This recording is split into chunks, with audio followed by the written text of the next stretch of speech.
जय श्री माता जी। विश्व के सभी सहयोगी भाइयों और बहनों का परम पूज्य आदिशक्ति श्री माता जी द्वारा स्थापित विश्व के पहले सहयोग आश्रम निर्मल धाम आरड़ गांव राहुरी में हार्दिक स्वागत है। आरड़ गांव के संबंध में श्री माता जी ने प्रवचन में कहा है कि ये वो जगह है जहां पर मेरे पुरखों का राज था और वे यहाँ के राजा थे। आरड़ गांव के नजदीक मुसलवाड़ी गांव है जहां देवी ने राहु नामक राक्षस को एक मुसल से मारा था। इस जगह से राक्षस आक्रोश करते हुए भागा था, इसीलिए इस जगह का नाम आरड़ गांव रखा गया। इसी जगह पर नवनाथ भी रहे हैं तथा शांडिल्य ऋषियों ने भी यहाँ बहुत अधिक कार्य किया है। राहु नामक राक्षस के नाम पर राहु और री जो कि महालक्ष्मी जी का नाम है, उन्हीं दोनों के नाम पर इस शहर का नाम राहुरी हो गया। श्री माता जी ने राहुरी को अपना मायका बताया है। यहाँ पर 9 देवियों का स्थान है जो कि स्वयंभू है। श्री माता जी के पिताजी यहीं से पास ही स्थित शिंगवे नाइक गांव के रहने वाले थे और नानी का गांव नांदगांव भी पास ही में ही है। यह दोनों गांव एक दूसरे से 2 किलोमीटर की दूरी पर स्थित हैं। परम पूज्य श्री माता जी ने सन 1975 में सर्वप्रथम राहुरी कृषि विद्यापीठ में आकर आत्म साक्षात्कार का कार्यक्रम लिया। प्रथम सहज विवाह भी राहुरी में ही हुए थे और विदेशी सहयोगी यहाँ सेमिनार के लिए हमेशा आते रहते थे। श्री माता जी ने यहीं से पास में स्थित मानोरी, टाकली मियाँ, राहुरी फैक्ट्री, श्रीरामपुर, संगमनेर और बहुत सारी जगहों पर आत्म साक्षात्कार के कार्यक्रम स्वतः लिए। आश्रम से 7 किलोमीटर दूर मुसलवाड़ी गांव है जहां पर श्री माता जी ने स्वयंभू मसोबा तथा श्री एकादश रुद्र को सन 2 फरवरी सन 1982 में जागृत किया। यहीं से पास में टाकलीमिया में श्री माता जी ने श्री ज्ञानेश्वर महाविद्यालय में आत्म साक्षात्कार के कार्यक्रम लिए। इसी कार्यक्रम में दुनिया का पहला चमत्कारिक फोटो भी आया जिसमें श्री माता जी के ऊपर चैतन्य लहरियां बरस रही हैं। यहाँ पर श्री माता जी ने कुएं का निर्माण करवाया और उसे समुद्र के पानी से आशीर्वादित किया, जिसके कारण सभी सहयोगी यहाँ नमक पानी क्रिया कर सकते हैं। श्री माता जी ने कहा है कि आरड़ गांव आश्रम में की जमीन पर अगर आप अपने हाथ पैर रखकर बैठते हैं तो आपकी सभी समस्याएं समाप्त हो जाती हैं। पूरे विश्व के सहयोगियों के आध्यात्मिक उत्थान के लिए परम पूज्य श्री माता जी निर्मला देवी ने सन 1987 में the life eternal trust Mumbai के नाम से निर्मल धाम आरड़ गांव राहुरी आश्रम के लिए 7 एकड़ जमीन खरीदी। यह जमीन जंगल जैसी थी।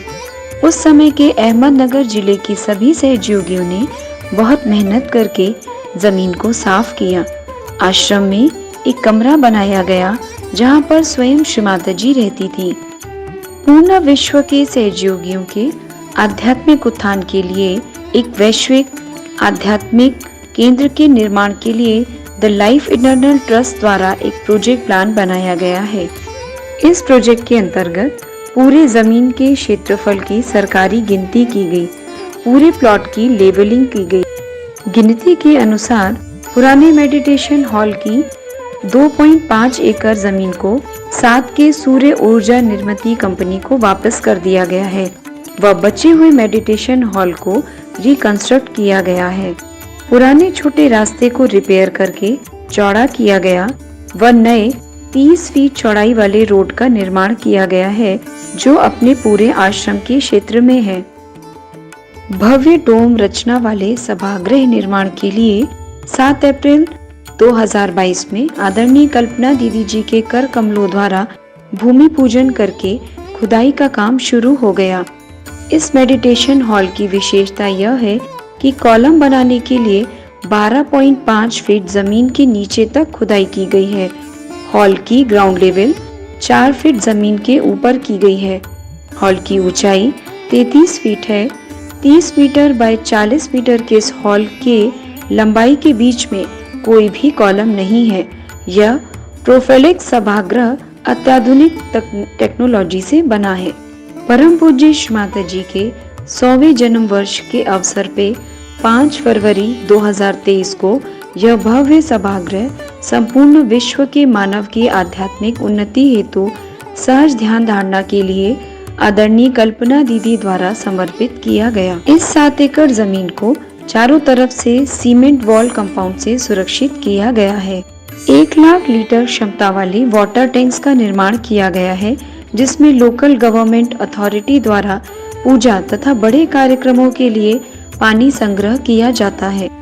सद्य स्थिति में सहजी साधकों की सुविधा हेतु नए अत्याधुनिक टेक्नोलॉजी वाले टॉयलेट्स और बाथरूम्स का काम जोरों शोरों से चल रहा है।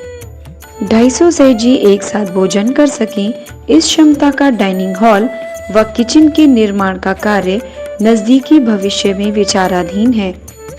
250 पुरुष व 250 महिला सहयोगियों की निवास के लिए डॉर्मिटरीज का निर्माण किया जाएगा। केयरटेकर निवास का भी निर्माण किया जाएगा। सद्य स्थिति में परम पूज्य श्री माता जी के चरण कमलों से पावन इस आश्रम में बड़े पैमाने पर विश्व के सभी देशों से सहयोगी भेंट दे रहे हैं व यहाँ पर ध्यान धारणा का आनंद ले रहे हैं। 5 फरवरी 2023 को पहली नेशनल श्री एकादश रुद्र पूजा इस आश्रम में हुई।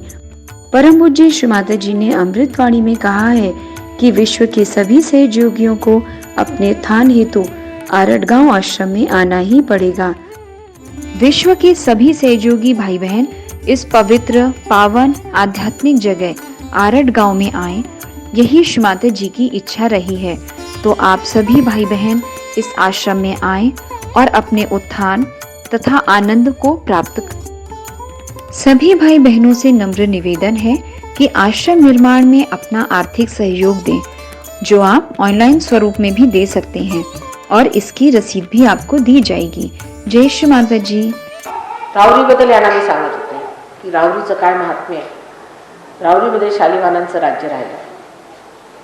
आधी काळामध्ये ते एक राहू म्हणून राक्षस होता, फार दुष्ट, आणि तो लोकांना छळत असे आणि त्याचं उच्चाटन करण्यासाठी देवीने अवतार घेतला आणि तिने त्या राहूला ह्या राहुरीमध्ये मारलं। री शब्दाचा अर्थ होतो री म्हणजे महालक्ष्मी स्वरूप, महालक्ष्मी स्वरूपाने मारलं। म्हणून आपण असं देवी महात्म्यात हे वाचत नाही, कारण देवीमध्ये फक्त महाकालीचं वर्णन आहे। We don't read about Rahu's killing because it is Mahalakshmi who killed.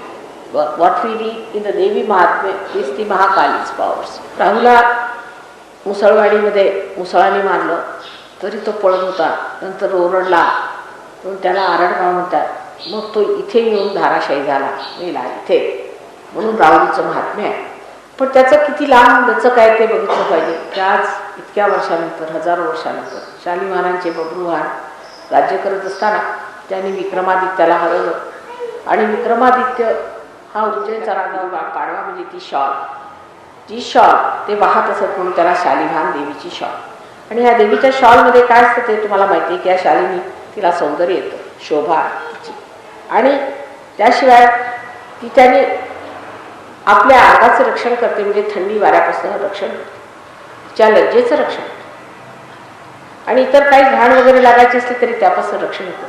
म्हणजे ती जी आपल्याचं रक्षण करते, ती जी आपलं प्रोटेक्शन करते, तिचं एक सिम्बॉलिक म्हणा किंवा द्योतक स्वरूप आपण तिला एक शॉल, म्हणजे तू आमचं केलंस तर आम्ही तुलाही शॉल देतो, ही त्याचं द्योतक आहे.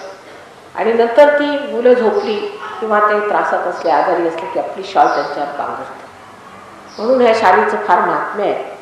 आणि पूर्वी आपल्याला माहिती आहे की आपल्या महाराष्ट्रात सर्व बायका कोणी असल्या तरी अंगावर नेहमी शॉल घेत असतात. आता आपण मॉडर्न झालो म्हणून शॉल घेऊन फिरत नाही. In the olden days all the Maharashtrian women used to have some sort of a additional cloth, a shawl, which they used to carry. If it was a marriage, then they used to have a marriage sari, on top of that was a shawl. All the time they had to wear something, a covering over the sari. Sari was not the end cloth, but now we have become modern, so we don't use another cloth which one has to use. So, but this is only the custom. And India is not the point. It's not only in Maharashtra, everywhere. But there, because the dress was not a sari, but those who wore the sari did not use. in the north.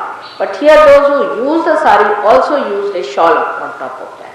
And that's why you see this country has a speciality, this part, that they always had this shawl whether they went out or they for a protection or they went for a marriage or anything, they used to have another thing on top. Now of course we have symbolically something modernized, you see very little pieces to be used as shawls, you see everything getting modernized. आता नांदगावी आपला programme होणार आहे. नांदगाव हे माझ्या माहेरचं गाव आहे, म्हणजे असं की आईच्या माहेरचं गाव आहे. लखुजी जाधवांचं तिथे पाडा आहे.